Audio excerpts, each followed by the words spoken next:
السلام عليكم ورحمة الله وبركاته. اللهم صل وسلم وبارك على سيدنا محمد وعلى آله وصحبه وسلم.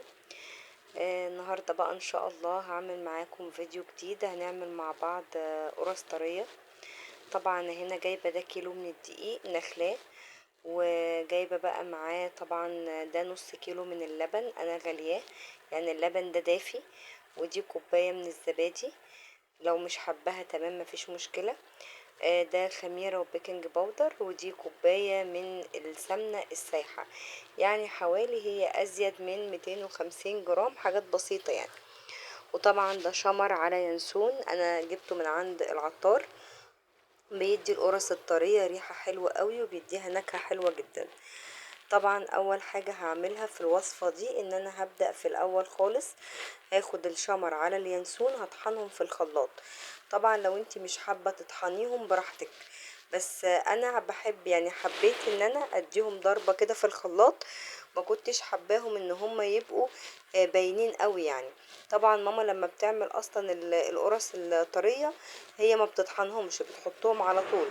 بس طبعا ماما ما كانتش موجودة، يعني هي مسافرة وكده، وانا اللي ايه اللي حبيت بقى اخترع واجرب يعني، فقلت انا هطحن، يعني قلت كنوع من انواع الافتكاسة يعني. فهنا بقى طبعا جبت الدقيق، هحط بقى عليه كل المكونات الجافة. برضو طبعا من ضمن برضو الحاجات اللي ماما كانت بتعملها انها كانت بتعمل الخميرة بسكر لوحدها. حبيت برضو ان انا ايه احط التاتش بتاعي، فقلت لا انا هحط الخميرة على الدقيق واشوف النتيجة شكلها ايه. طبعا قلبت بقى كده كله في بعضه، ونزلت بقى بعد كده بكوباية السمنة، وهبدأ طبعا ان انا ايه اقلب الدقيق في قلب السمنة كويس. طبعا السمنة يمكن بعضكم يشوفها انها قليلة، بس انا هعوض السمنة باللبن والزبادي.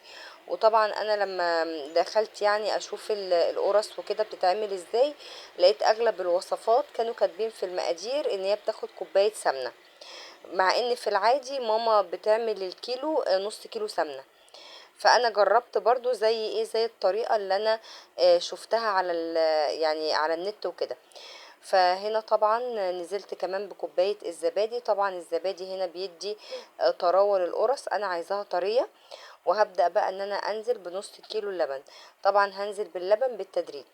لما هبدأ بقى انزل بالزبادي واللبن هيبدأ بقى كده العجينة تبدأ انها تتشكل معايا. طبعا انا حبيت اغير شوية يعني على عن الطريقة اللي ماما بتعملها وكده. فدخلت جبت مقادير يعني من الوصفات يعني اللي بتتعمل وكده، فكانت زي ما قلت لكم من ضمن المقادير ان انا هستخدم كوباية واحدة بس من السمنة. طبعا هتشوفوا النتيجة في الاخر، هقول لكم بقى اذا كانت يعني هتشوف في الاخر اذا كانت طلعت حلوة ولا لا. فقلت يعني ايه اغير يعني واعمل بقى حاجة يعني شيء مختلف يعني وكده. هنا بقى طبعا اهو حطيت كده كل كمية اللبن زي ما قلت لكم هو دافي. العجينة طبعا كده زي ما انتم شايفين في البداية بدأ ان هي تبقى ملزقة. طبعا مع كتر بقى ما احنا هنبدأ ان احنا يعني نشكل بقى في العجينة كويس كده ونعجنها كويس، هتبدأ بقى طبعا ان هي تلم معايا.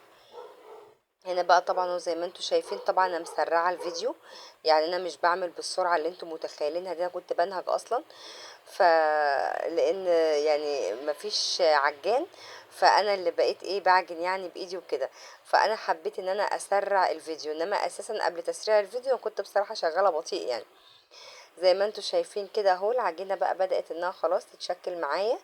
هنا بقى خلاص لمت العجينه معايا. عايزه اقول لكم يعني البدايه كده شايفاها ان هي قوامها كان طري جدا، وعجبتني بصراحه يعني العجينه، يعني ما حسيتهاش ان هي ناشفه ولا عايزه سمنه ولا الكلام ده.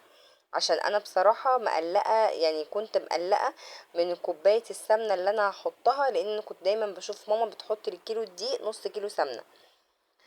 هنا بقى طبعا لقيت العجينة برضو بعد ما خمرت فضلت برضو طرية، هي خدت بتاع حوالي تلت ساعة كده انا سبتها تخمر. وبعد كده هبدأ بقى طبعا جبت المفرش بتاع العجين والفرادة، وهبدأ بقى طبعا ان انا ايه افرد العجينة. طبعا دايما يعني لما كنت بعمل مع ماما القرص وكده، لما باجي ان انا اعمل يعني القرص المدورة ما كنتش بعرف اظبطها. ماما ما شاء الله يعني ربنا يشفيها يا رب ويعافيها ويديها الصحة.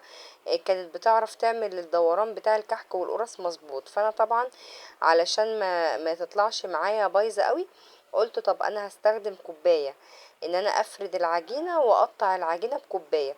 فجبت كوباية من كوبايات الشاي، وبدأت بقى ان انا ايه، اخد كده يعني وضع يعني اعمل الاقراص يعني برسمة الايه الكوباية. قلت بدل ما اعمل بايدي وكده وتطلع القرصة مش مظبوطة، فانا هستخدم الكوباية افضل. طبعا هي رقيقة بس هي هتنفش بعد كده يعني. وانا كمان ما كنتش حابة ان القرص دي تبقى ايه، تبقى تخينة يعني قوي. بس عايزه اقول لكم انها بعد ما ريحت في الصاج انا حسيتها انها كبرت ونفشت كده مره واحده. هل بقى ده مثلا عشان انا حطيت مقدار خميره زياده؟ يعني انا شفت على حسب المقادير اللي كانت نازله على النت وكده، ان احنا بنحط معلقه خميره.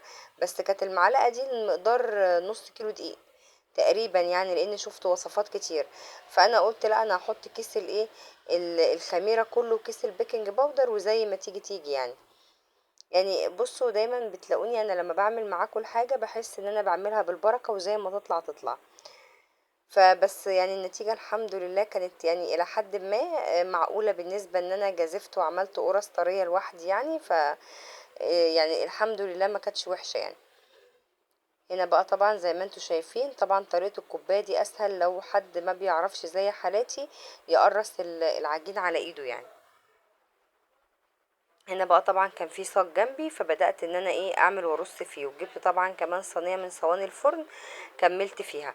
طب انا ليه بقى هنا ببطط القرصة؟ لان لما حطيتها لقيتها انها نفشت قوي، فحبيت ان انا ايه افردها بايدي بعد ما اقطعها يعني وكده، بحيث ان هي لما تعلى ما تبقاش تخينة قوي.